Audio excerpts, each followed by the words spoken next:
Corona का बंदी माहौल में एगो लड़की के बाप धोती कुर्ता पहन के लड़की के बर खोजे जाए के तैयारी करता। लड़की कैसे समझावती है?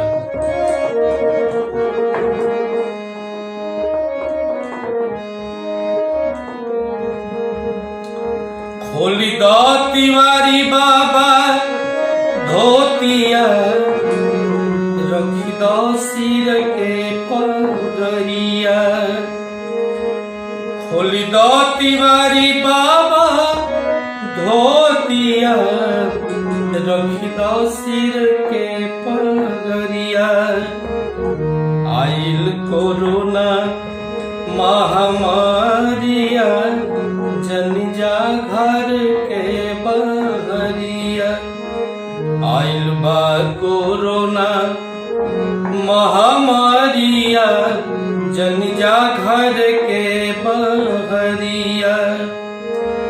खोल दो तिवारी बाबा धोतिया, रखी दो सिर के पगड़िया। आइल बा कोरोना महामारिया, आइल बा कोरोना महामारिया, जन जा घर के बहरिया। आगे का कहतिया? अरे कर में के लेख कबहू तुरले न टूटी, जहाँ लिखल होई तहे जाके जूटी। कर में के लेख कबहू तुरले न टूटी, जहाँ लिखल होई तहे जाके जूटी। बंद बाट सगरो सहरिया, बस और रेल गड़िया। आइल कोरोना महामारिया, चल जा घर का। अरे बाबू के बिटिया कबू ना हंसाई, बाबू के बिटिया कबू ना हंसाई। जवने खइब पापा तवने ही खाइबी।